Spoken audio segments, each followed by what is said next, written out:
হরে কৃষ্ণ। জং হি ন ব্যথয়ন্তে পুরুষং পুরুষাশাবহ শাম দুঃখ সুখং ধীরং সৌমিত্তায় কল্পতে। হে পুরুষশ্রেষ্ঠ অর্জুন, সুখ দুঃখে অবিচল যে ধীর ব্যক্তিকে এই বিষয় স্পর্শ জনিত সুখ দুঃখ বিচলিত করে না, তিনি অমৃতত্ব লাভে সমর্থ হন, অর্থাৎ তিনি অমর হন। যিনি বিষয় সম্পত্তি নিয়ে সবসময় ভাবনা চিন্তা করতে থাকেন, যিনি এই ইহ জাগতিক সমস্ত কিছুকে নিজেদের বলে ভাবতে থাকেন, তার মতো দুঃখী মানুষ কিন্তু এই জগৎ সংসারে আর হয় না। যার সঙ্গে সম্পর্ক হয় এবং বিচ্ছেদ হয়, সেই দেহকে আমি আর আমার অথবা আমার জন্য মনে করা, এটা হলো সমস্ত ভুলের কারণ। যেটা আমরা সব থেকে বেশি করে থাকি, এই দেহটাকে আমাদের নিজেদের বলে ভাবতে থাকি। এই ভুল স্বাভাবিক নয়, এটি কৃত্রিম মানুষেরই রচনা করা। নিজের বিবেক বিচারকে গুরুত্ব না দেওয়াতেই এই ভুলের উৎপত্তি, এবং এই এক ভুল থেকেই আরো নানা ভুলের উৎপত্তি হয়। তাই এটি দূর করা অত্যন্ত প্রয়োজন এবং তা মানুষকেই করতে হয়। ভগবান তাই জন্যই মানুষকে বিচার শক্তি দিয়েছেন। সাধক যখন নিজের বিচার বিবেচনাকে গুরুত্ব দিয়ে এই ভুল দূর করেন, তখন তিনি নির্মম নিরহংকার ও মমত্ব বর্জিত অহং স্বাতন্ত্র শূন্য হয়ে ওঠেন। নির্মম নিরহংকার হলেই সাধকের মনে মমত্ববোধ জাগ্রত হয়। না সৎ বিদ্যাত ভাব না ভাব বিদ্যাত সতঃ উভয়োরপি দৃষ্টহন্তস্থানন্তস্তদস্যেভি। অসৎ বস্তুর ভাব বা অস্তিত্ব থাকতে পারে না এবং সৎ বস্তুর অনস্তিত্ব নেই। তত্ত্বদর্শী মহাপুরুষগণ এই দুটিরই পরিণতি, অর্থাৎ এই দুটিকে তত্ত্বত দেখেছেন, অর্থাৎ অনুভব করেছেন। এর ব্যাখ্যা কি না, দুটি বিভাগ আছে, এক হচ্ছে চেতন বিভাগ এবং জড় বিভাগ। পরমাত্মা সম্পূর্ণ জীব চেতন বিভাগে এবং জড় শরীর জড় বিভাগে অবস্থিত। জড় ও চেতন দুয়ের স্বভাব পরস্পর বিরুদ্ধ। নিয়ম হলো যে পরস্পর বিরুদ্ধ বিশ্বাস একসঙ্গে থাকতে পারে না। তাই আছের ওপর বিশ্বাস হলেই নেই, এর বিশ্বাস নির্জীব হয়ে যায়। আবার নেয়ের বিশ্বাস উঠে গেলেই আছের বিশ্বাস সজীব হয়ে ওঠে। সত্যকার সাধক সৎ তত্ত্ব ব্যতীত অসতের সত্তা স্বীকারই করেন না, অর্থাৎ যেটা আছে সেটাকেই তারা স্বীকার করেন। সত্তা স্বীকারী অসৎকে কখনো তারা স্বীকার করতে চান না। অন্যের অস্তিত্ব স্বীকার না করায় সাধকের মনে সতই আছের স্মৃতি জাগ্রত হয়ে ওঠে। আছের স্মৃতির দ্বারা সাধকের সাধ্যের সঙ্গে অভিন্নতা দেখা যায়। কোনো ব্যক্তি নেই, কে যত দৃঢ়তার সঙ্গে স্বীকার করুক, তার নিবৃত্তি হয়ে থাকে, প্রাপ্তি হয় না। কিন্তু আছে, এটা কে যতই অস্বীকার করা যাক, তা প্রাপ্তি হয়ে থাকে। যেটা আছে সেটা আছেই, সেটাকে অস্বীকার করলেও কিন্তু সেটা থাকে। আর যেটা নেই সেটাকে আমরা স্বীকার করলেও কিন্তু সেটাকে খুঁজে পাওয়া যায় না। তার বিস্মৃতি হতে পারে কিন্তু নিবৃত্তি হয় না। অতএব একমাত্র অস্তিত্ব আছে, ব্যতীত আর কিছুই নেই। প্রকৃত কথাই হলো তাই মহাপুরুষগণ যা অনুভব করেছেন। জগতে অভাবই হলো প্রধান, এর ভাবেও অভাব, অভাবেও অভাব, কিন্তু পরমাত্মাতে ভাবই মুখ্য। তার অভাবেও ভাব, ভাবেও ভাব।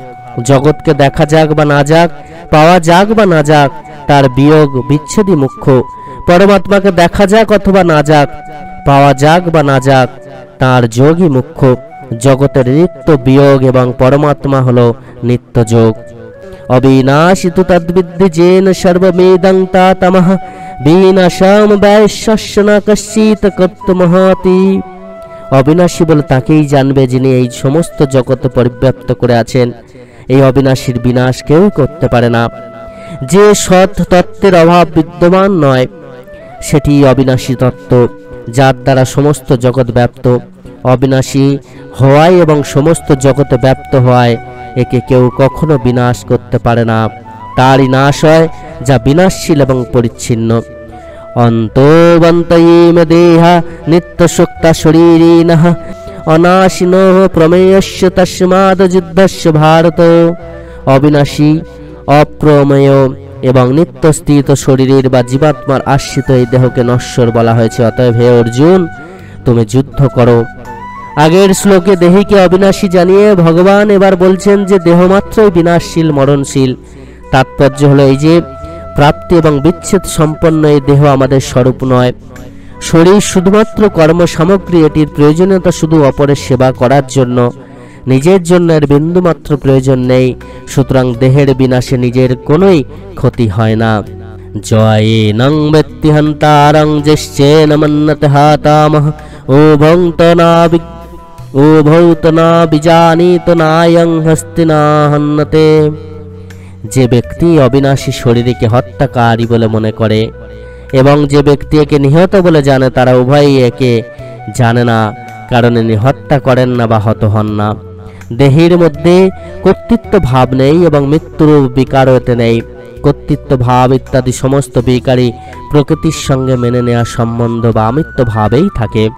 ন জায়তে ম্রিয়তে বা কদাচিনঃ নায়ং ভূত ভবিত বা নয় ভূয়ঃ অজো নিত্য শাশ্বতঃ পুরাণ ন হন্যতে হন্যমানে শরীরে। এই জীবাত্মা কখনো জাত বা মৃত হন না, ইনি জন্ম নিয়ে অস্তিত্ব লাভ করেন না, অর্থাৎ ইনি নিত্য বিদ্যমান।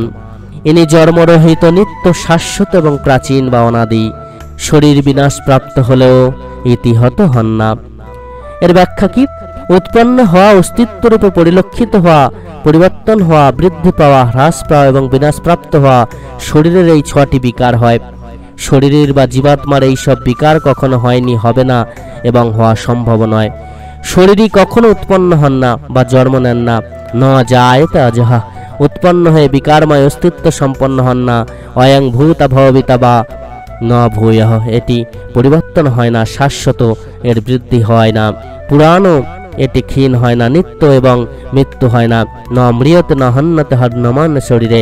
মুখ্য বিকার 2টি, উৎপন্ন হয় এবং বিনাশপ্রাপ্ত হওয়া। সুতরাং উপরের শ্লোকের ক্ষেত্রে 2বার করে এই 2টি বিকারের নিষেধ করা হয়েছে, যেমন ন জায়তে অজহা এবং ম্রিয়তে ন মে হন্যতে হন্যমান শরীরে।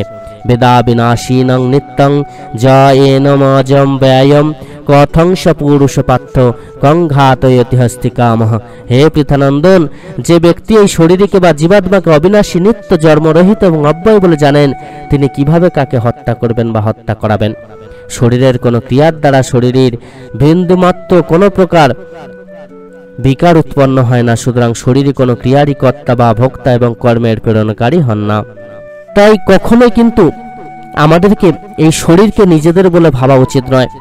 এই শরীর যে মরণশীল এবং আমরা যাকে পাওয়ার জন্য এই জগৎ সংসারে এসেছি, সেই পরম প্রভু তাঁর চরণে আশ্রয় নিয়ে যদি না জীবনে চলতে পারি, তাহলে আমাদের জীবন কিন্তু ধ্বংস হবেই হবে। ভগবান স্বয়ং বলছেন, তোমাদের বিনাশ কেউ করতে পারবে না যদি তুমি ভগবানের পাদপদ্মে আশ্রয় গ্রহণ করে চলতে পারো। কারো সাধ্য হবে না তোমার কোনো ক্ষতি করে, কারো সাধ্য হবে না তোমার বিনাশ করে, বা সেই চিন্তাও তারা কখনো করতে পারবে না যে তোমার ক্ষতি করবে। তাই সবসময় ভগবানকে ডাকতে থাকুন এবং এই শরীর, এই ইহজাগতিক সমস্ত কিছুকে আপন না ভেবে ভগবানকে আপন করে নিন। ভগবানের শ্রীচরণে নিজেকে সঁপে দিন, ভগবানকে ডাকতে থাকুন, ভগবানের পাদপদ্মে আশ্রয় গ্রহণ করুন। আপনার বিনাশ কিন্তু কেউ করতে পারবে না, কোনো শত্রু সাধ্য হবে না আপনার সাথে লাগার। সকল ভক্ত ভক্তিমতী মায়েরা প্রত্যেক খুব ভালো থাকবেন।